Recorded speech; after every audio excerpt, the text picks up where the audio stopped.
Welcome back, endgame fans. An earlier video examining bishop versus 3 connected pawns is currently the most viewed Waldsman endgame on YouTube. So I thought I would post a sequel looking at knight versus 3 connected pawns.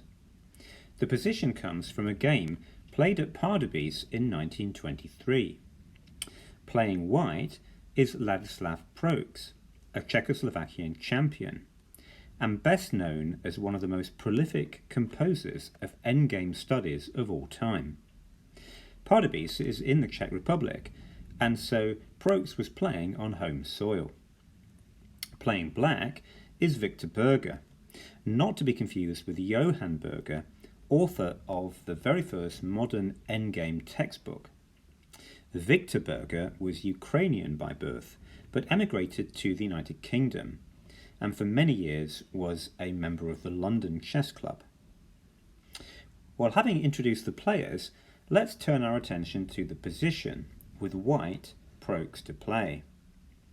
And the question for you is, what should the result of the game be with best play from both sides?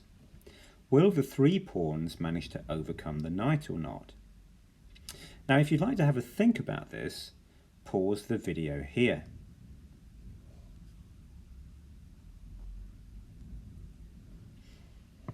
Okay, well, welcome back if you had a go at this problem.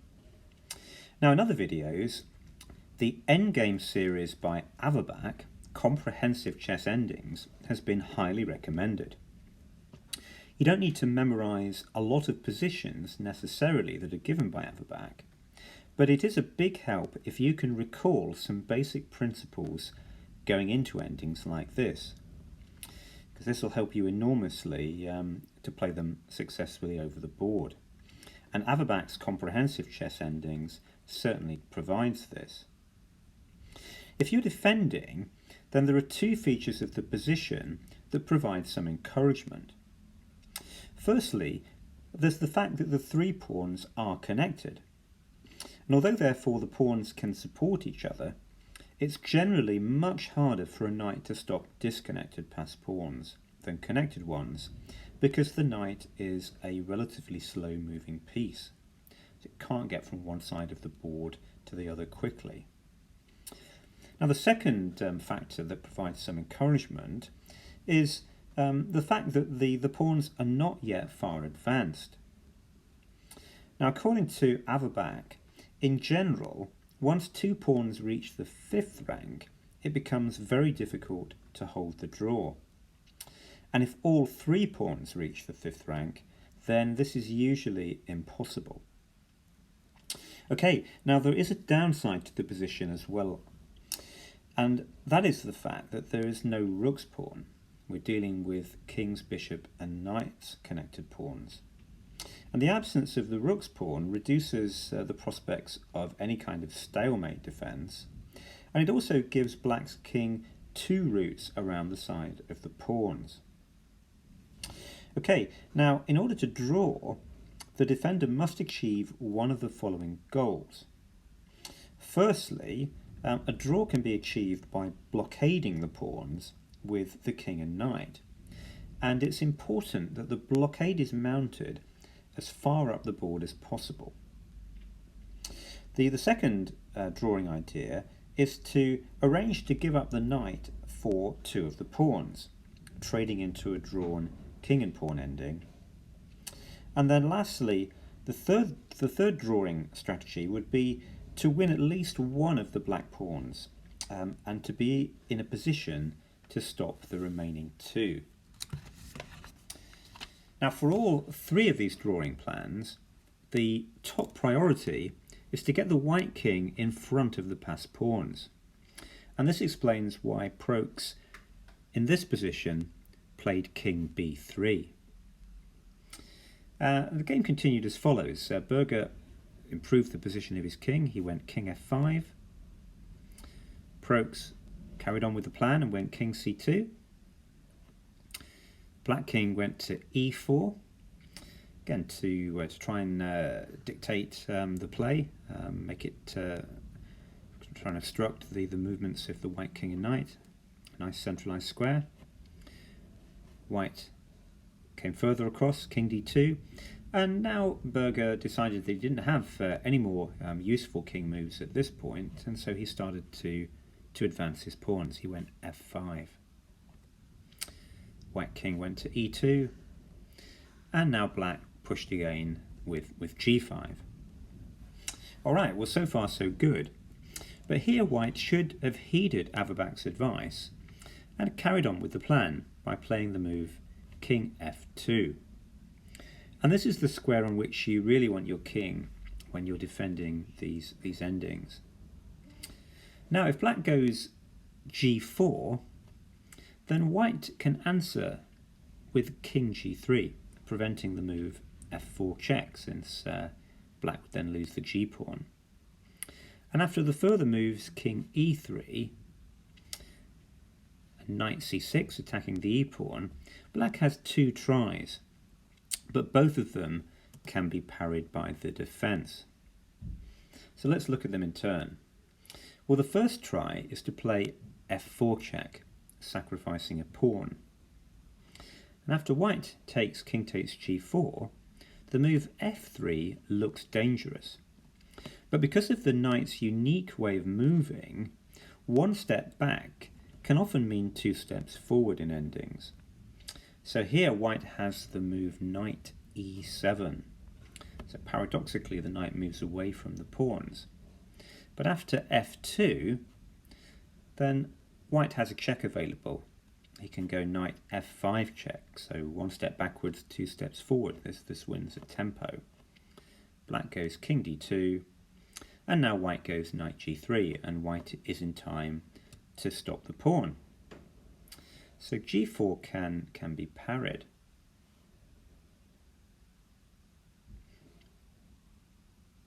Sorry, so f4 can be parried. But instead, black has another option, and that is to play the move e4. So let's see what happens after e4. The white tries to set up a blockade. He brings his knight to e5. Black attacks the knight with king d4, and so the knight falls back to g6, where he can keep an eye on the f4 square. Black goes e3. Black's winning plan is clear. He must try and queen a pawn or win the knight in the process. The knight goes to f4. Black king goes to e4, and now the knight falls back to the g2 square.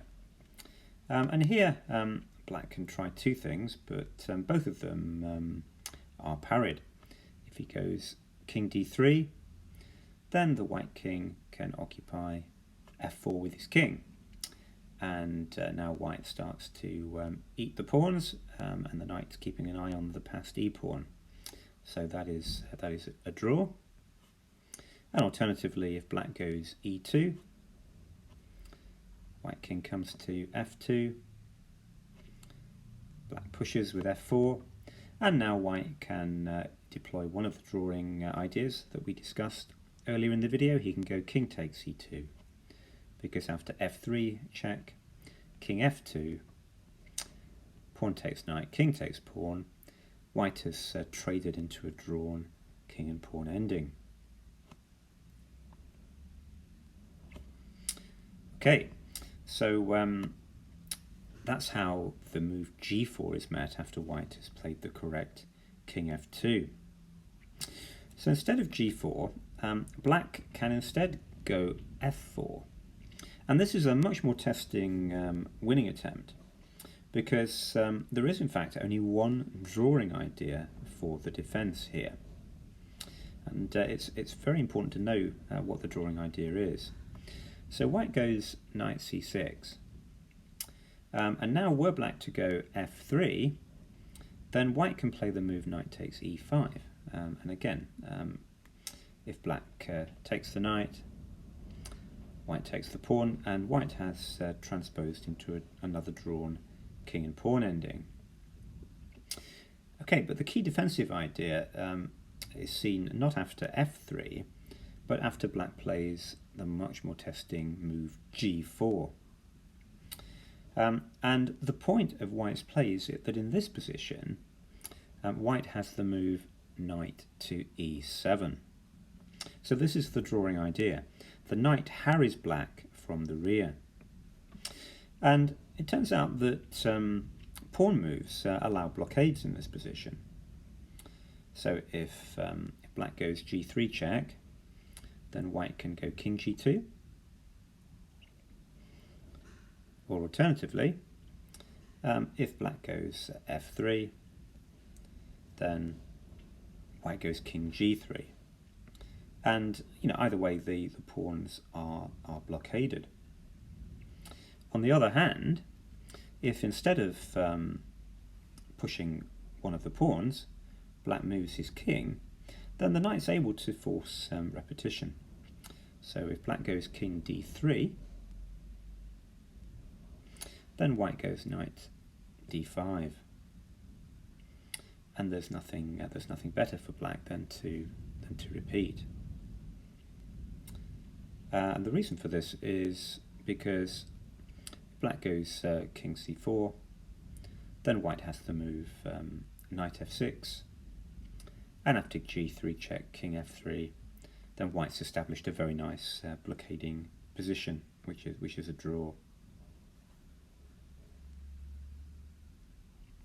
Okay, so after knight e7, we've seen what happens after king d3, and if black instead goes king d4, then white can go knight to g6.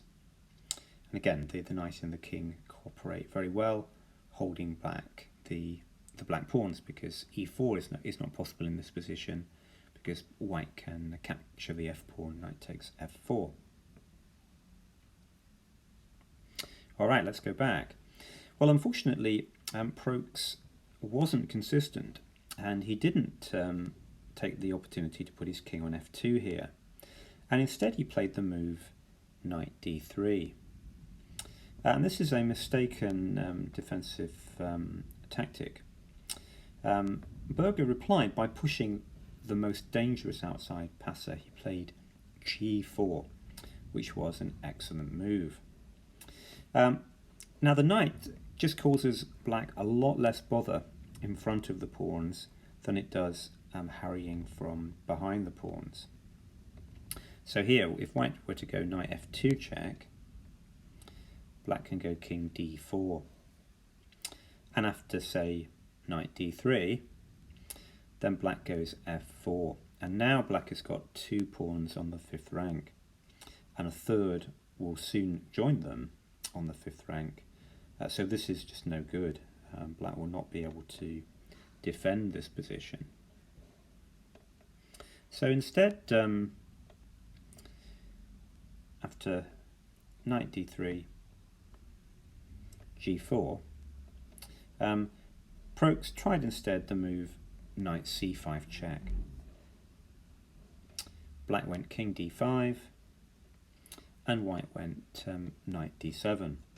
Now the problem is that the knight is not as well placed on d7 as it was on e7 in a line that we examined a few moments ago.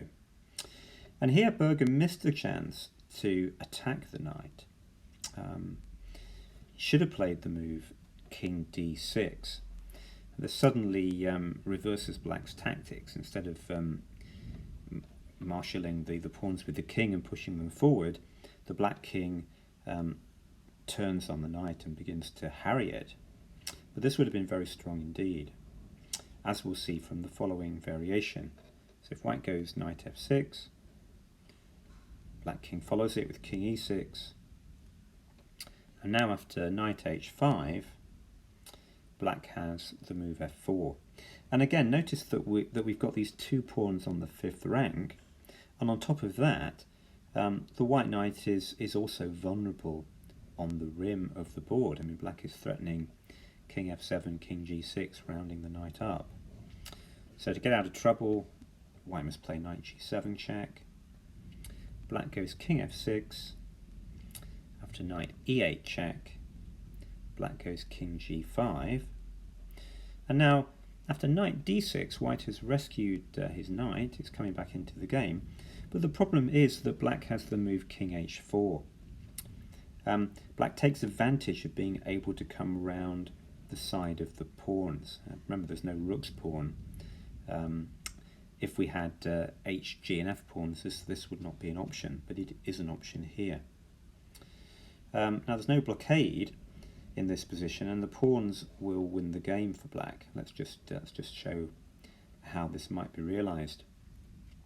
White goes king f2, black goes king h3, white goes king g1. So the white king's in front of the pawns, but the pawns are now a long way up the board. So here black must avoid the hasty move g3. You always need to take care right up until the end of your endings, because this move would suddenly allow the move knight f7, and that's very nice. F3 or e4 can both be met by a check on g5. So that would in fact be a drawing resource. So g3 would be a bit hasty. Instead though, black can win with king g3. And now knight e4 check, we go king f3. White will try knight g5 check. Black goes king e2.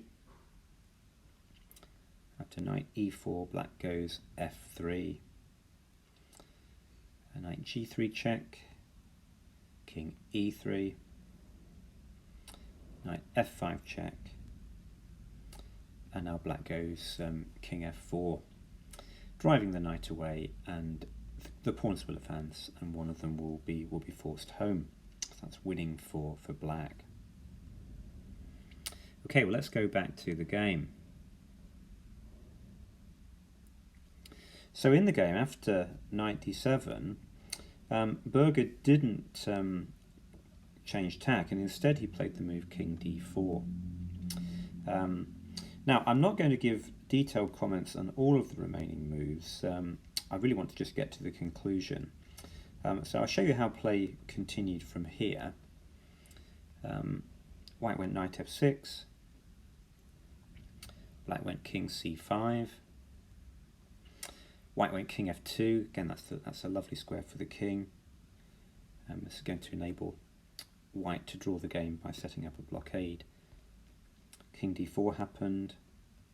Okay, white can wait with king e2. Black went g3. I'm not sure that's the best, but it doesn't really matter. There isn't a win for black in this position. White went king f3. And now after f4, white has achieved an ideal secure blockade. And he should be in no danger at all, because black's pawns are just too high up the board.